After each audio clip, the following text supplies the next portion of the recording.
joined for our 20-minute live today by the amazing Christine Samuel. Christine is a well-being coach, and she is also the founder of Inner Work Matters. Christine, I'm so happy that you're here. You're also a trailblazer in our Toronto West branch. So thank you so much for being here with me today. Well, thank you, Natalie. It's great to be invited to this space with you. Awesome. Well, I'm glad you think so because I am so excited to share what you have with our community today. I know that you speak with such, and I always love getting together with you and having conversations with you because I'm always left in the most calm and wonderful place after talking to you. So thank you for that. But today's topic is really, really important, and we're not really like a mom's group per se. Of course, there's so many moms in this group because we're all women, and we're mainly a group for women to focus on making their lives better, making their health better, making their businesses better, and this is such a part of it, right? We can't ignore motherhood. So I'm so glad that we're speaking on this today, and on conscious parenting. So maybe you'll start. Maybe you can start by just sharing a little bit about yourself and the work that you do in Inner Work Matters, and then we can jump into that juicy topic. Okay, sure. So yeah, I guess I can tell a long story, but I make it short today. Yeah. For me, it's a journey of self-discovery, journey of getting to know myself, a journey of self-awareness. And through that journey of self-awareness, I get to know more about myself. And I think through things, dealing with my own weakness, dealing with my anxiety, dealing with my crazy self-critics and judgment, I came to a place where I'm able to see myself for who I am in more gentle, more open way. And what a great place to be. Instead of, I think for me personally, and also coaching a lot of women, there are two things that we all have to deal with, and those two, if we deal it well, then we will. It's basically what make you being here or there, like the space that we're in. Two things. One is dealing with expectations of ourselves and expectations of other, expectations of societies. And those expectations is nowhere out there. It's in here, in our thoughts, in our self-talk. Those one thing. Secondly, dealing with uncertainty, right? So uncertainty about business, uncertainty about where this COVID pandemic gonna be, uncertainty about the future, uncertainty about relationship, any uncertainty. And what happened is people deal with uncertainty in their heads because their heads trying to make sense of things. When you make sense of things, it's trying to close the gap. And that's, it's churning into another thoughts, another thoughts, another thoughts, another thoughts. And it gives that feeling of going through this uncertain emotions with fear. So for me, the way of dealing with thing is going outside, go inside, and then answer within, because the answer is already there. We just look out there. We just don't know where to go. We just have to look within. So that's basically where I came from. I love this. I love it. And it's so true, right? Like when we are present, when we're in the present moment, when we look within, we have all the answers, right? And it's only when we're in fear and anxiety, or when we're looking out in front of us, or we're looking behind us, we're in fear or anxiety or sadness or whatever that is. So thank you for sharing that. And I love the work that you do. I love your company. Can you sort of talk to me about, when I asked you what you wanted to chat about today, you said conscious parenting. So, we teach what we know, what we've learned ourselves. So tell me a little bit about what inspired that to come up for you. I was thinking, like, what should I bring today? And that conscious parenting draw me because I found, for me, my best teacher beside my husband, also my children. Because through them, I learn about what is love. I learn about what is presence. I learn about play. I learned about creativities. I learned about being in the moment. Um, and then through them as well, I learned about like how to expand myself because they do challenge me. You know, I love them, but they do challenge me. Yeah. So, and then how, and also seeing myself in it. So, I grew up with certain conditions. Do I really want to bring that conditions in with them, right? Of course, I want to have, their life better or how they deal with their challenges better. So the thing about conditioning is like we will not be aware of condition we bring to them or any projections if we're not conscious, because that's an autopilot. We live in it every day. We think of it every day. It becomes our self-talk. Of course, if we're not aware, it's gonna come. So the way to raise our children, um, the way to make difference, the way to create future that different, the way to create human being that is different than the past is through conscious parenting, to be conscious, to be aware of it.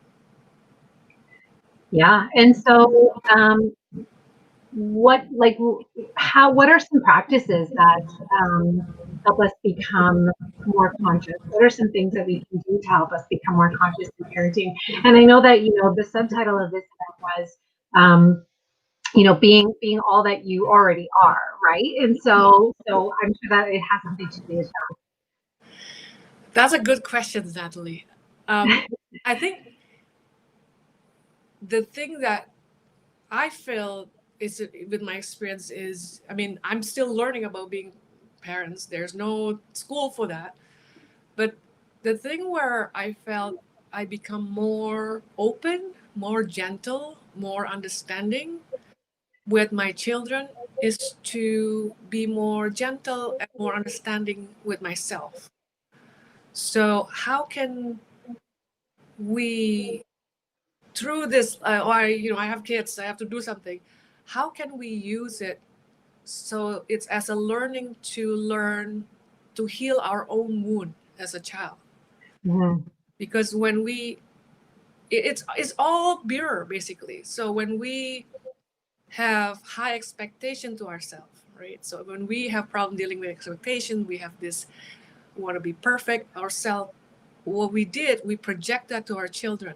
We have high expectation with them, and it's become projections. It becomes reactions.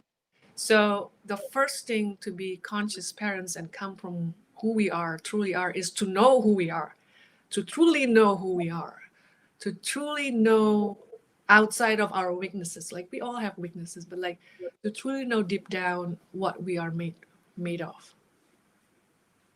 Yeah, I love this. And you're so true because or you're so right because how we see ourselves is the lens by which we're seeing others, right? And our kids are no exception, right? Would you agree with that? Yes. So, if we're impatient with ourselves and if we're, beating up on ourselves for spilling milk, I'm just going to use that as an example. Then we're going to obviously, project that onto others, right? Because we don't really know in this moment any other way to be.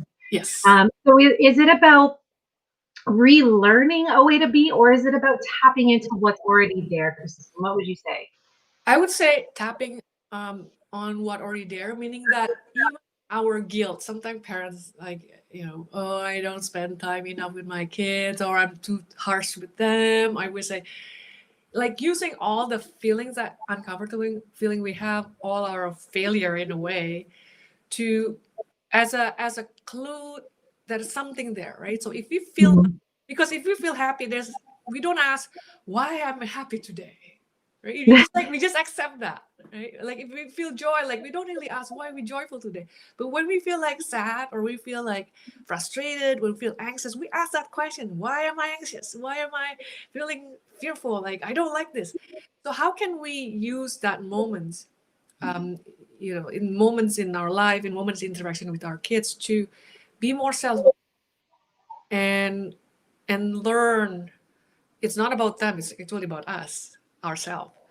And when we able to deal with that, then it's rippled. to them as well. Yeah. Yeah. So really how we're seeing, like how we're feeling internally, um, could very well be how our kids are feeling too, right? Like, and I say our kids, I actually don't have human babies, I have fur babies, but I totally am understanding this whole concept, because I see it, just in other things, right, with other people in my life, how that rubs off, right? And so this can be translated into so many, I think, just conscious being, right, and to so many other relationships in our lives. However, I do feel that moms tend to consider the parenting role as the most challenging, right? Yeah, yes, yes, totally.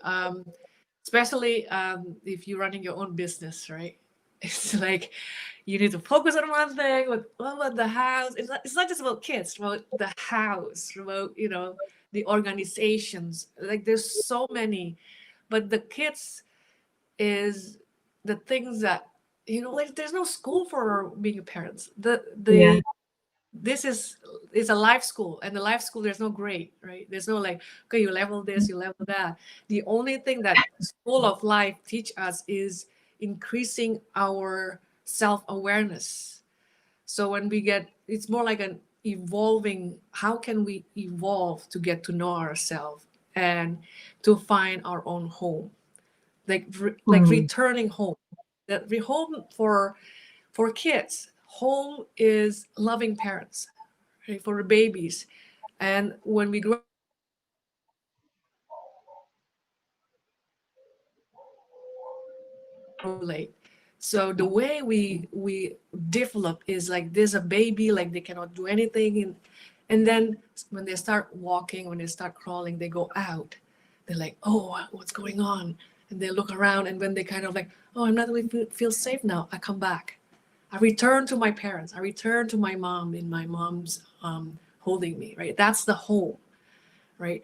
And then when they keep growing, they going further and then come back again in home, to home again. But that when the home is doesn't feel home, then when we looking for, that's when the development trauma happens. So there's no home to co-regulate. There's no this safe arm to co-regulate, to accept who I am. Then we have to find out, we also a child before have to find out something to cope, to regulate ourselves, to parent ourselves. And those are things that are comes, we all feel it, like expectation, feeling not good enough, relationship with other people's, insecurity or feeling secure. It's all start with that coming home. So what is home, right? Can we provide home, not as a, of course, living in Toronto or like in Canada, it's like it's pretty safe. Home Mhm. where emotional home, like safety, where that's the thing. We provide them. We give them courses, extracurricular. They go to school. We give them good food, healthy food, but also how can we see to give them that healthy dose of emotional safety, meaning that Yeah. accept. Meaning, if even if we are sometimes we get frustrated, we cannot help to get angry or frustrated or maybe raise our voice. They can, after we finish with our own emotion, they can come back to us and say, hey, I accept you, I love you, right? And it's okay to be upset, it's okay to get frustrated, because it's not easy to deal with kids sometimes. But how can we come back even to our home, finding our own home where we can be in this equilibrium, and then when we feel safe ourselves, in our nervous system, we are more connected. We'll be able to connect, because when we're not feeling safe, we create a separation, we create walls, because we want to be safe. We don't want to get hurt or anything. So can we provide that to ourselves also, and also to our children? Yeah. I love this concept because it's returning home is such a beautiful way to put it. Returning to love, returning to feeling good, and it's interesting you mentioned, there's no grading scale for this, right? This is life, and for me, I think the only grading scale that I have for myself, for my inner work, is how I feel. If I feel at peace and I feel calm and I feel centered, then I'm doing a really good job, right? And I think that that's a great way for us to see children as well. If we see them and they feel good, then we're all living harmoniously. Would you agree? Yeah, and I want to tell you a story. I think this story will probably would be helpful for others. So I have two kids. One is 11, boy, and one is 6, 7 now. So when the little one was about 3.5, in the morning I took her to the daycare. So basically, I walked with her daycare about 5 blocks away, and then I went to work through the subway. And so the morning, right? So my goal is to arrive, to go to the daycare quickly, and then to go to work. But my 3.5 years old toddler would walk. This is this like late spring. Look at the flowers, stop, pick the flowers, and give some to me. Like give me flowers. Okay, just one time, and then walk again, and then stop, and then pick the flower. And I was like, okay, we gotta be hurry. I have to go to work. Like, but mommy, I want to give the flowers to my friends at the daycare, right? So at that moment, I have this insights. I can focus on destination, which sometimes we as a parents always focus. Like we used to focus on goals. So focus on goals, destinations, meaning I'm going to work. And with raising children, focus on goals that they're gonna be, one day they're gonna have a good education, have a good job, have like marry a right person and all this stuff right there. Like one day, like they can be successful. But the thing about life is which is more memorable, that destination or the moments, right? Sometimes we have this fussy moment, we don't, but like that moment where I'm with her and she's talking to me and she's picking the flower, giving me, that is the moment that gives that sense of connections and feeling. And one day she can remember to understand, yeah, I walk with my mom. It's not like, yeah, I'm achieving, like, yeah, maybe that's nice, but like I walk with my mom, I talk with my mom. And also, so do I choose to teach her what I know, which is time is matter. Right? Or hurry. Or I choose her, or I teach her to care matter, like caring for others, loving others, giving others matters than time and go, like, hurry. So those are teaching moments because we are train our children to focus. What's the focus, right? So if I'm like, "Come on, hurry up, focus on time. Make sure the time, not if you choose time and caring, focus on time. Like that's what I'm teaching if I go that route. But then, then at the moment I said, no, I'm gonna let her. I late 5 minutes, 10 minutes to go to work was not that big deal. So I let her pick ups. And would she gonna be successful when she grew up by like hurrying her? You know what? I thought, I teach her emotional intelligence by Mm. caring than, time and stuff. So how can we focus more on moments, on the process rather than destinations? Because every time when I know I feel angry or upset or frustrated with my kids, because I have expectations and I see what they do or what they said. And then I have this idea of what they should or should not. And that's when I get frustrated, right? So, how can we be using those moments as teaching moment for ourselves and become a better parents? Because they are our teachers. Yeah, I love this so much because you're so right. It's all about, living for the journey versus living for the end destination. And Abraham Hicks talks about this. She says when we go on vacation, we know that the end destination is coming back home, right? So, if we're just going to live for the end destination, then why don't we just stay home, right? She jokes about that all the time.